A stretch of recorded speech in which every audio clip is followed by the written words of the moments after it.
I gotta tell you, postpartum is not for the faint of heart. It just really isn't. It's so interesting to me how different you can have postpartum experiences. You can have kids that sleep, kids that don't have any digestion issues, like no big deal. Mom can get back to workouts within the first couple of weeks postpartum, even with a C-section.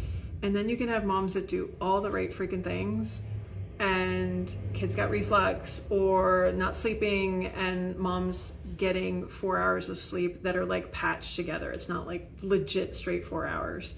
And I think it's so frustrating because I wish I had the answers, and I know what that feels like. My kids didn't have reflux issues, but my oldest did not sleep. And you're just trying to do all the things. And then I think the hardest transition is you've been trying to do this during your maternity leave, to do all the things, and then all of a sudden you've got to go back to work and everything changes again. And that, I think, is such an overlooked transition period in postpartum is, even if you pay attention to those first couple weeks or first couple months, like when you go back to work, shit hits the fan. And you still have all that stuff that is left unresolved. And so trying to keep things simple, trying not to add, even when moms are like, well, what else can I do? I'm like, no else. We need to take a nap. Like, that was literally my prescription today for a client was, you need a nap. And I know that your brain wants you to go for a run, but I need you at least twice a week to take a nap.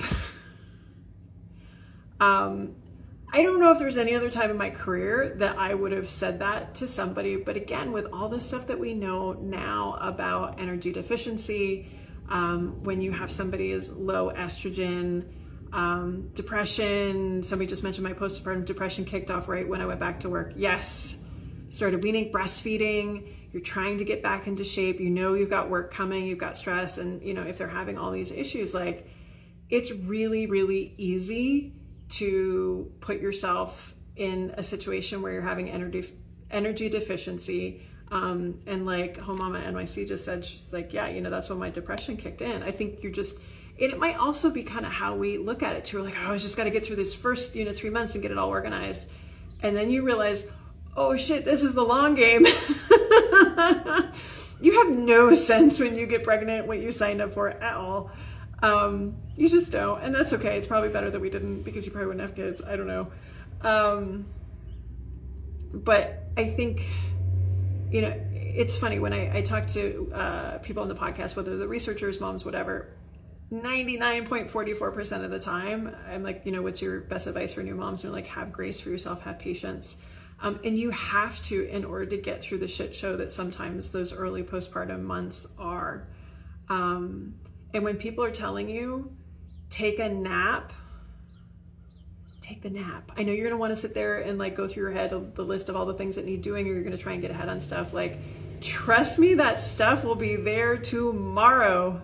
And if you learn that lesson early, I do that now. It's like, it will be there tomorrow. It's totally fine.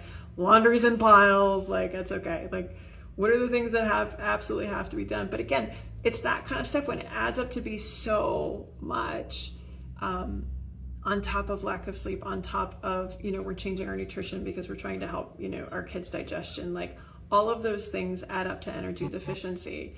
And it's so incredibly important to say, okay, what are the things that I can change right now? I know that if I try to get a little bit of a nap in, like 20, 25-minute nap, it's not going to get rid of the deficit that I'm in. But if I get a little sleep, then my body can heal a little bit better. My milk production might improve a little bit. I'm not putting myself at risk for, bone stress injuries from that perspective. It might help my depression a little bit. Like, sometimes the answer is not to do anything at all, which is the exact opposite of what a lot of moms feel like they need to do. Like, maybe you invite, grandma and grandpa over to look after the baby, so you have a few minutes. Go take the nap. And this whole sleep and the baby sleeps shit, like that never works. Don't worry about the baby schedule. Get somebody over if you possibly can and take the freaking nap. So yeah, that's go slow, have patience with yourself, take the nap. shit will all be there tomorrow, I promise you. But no, it's hard. So for those of you that like you're in those first couple of weeks and you're just trying to like get your head above water, it gets less like visceral and like aggressive. I'm not going to say it gets better because there's always something, but I mean it in a way that's not always going to everything seem this dire. The good news about you as a mom is you're not always going to be immediately postpartum. Your kid's not always going to have reflux. Hopefully your kid will sleep at some point in their life. Like all these things will get better. Something else will replace it. But yeah, but take the nap. That's my advice for today. Where are my nap people? Are you taking naps? Or you're like, no, I laid down, but then I started scrolling on the phone and put your phone away.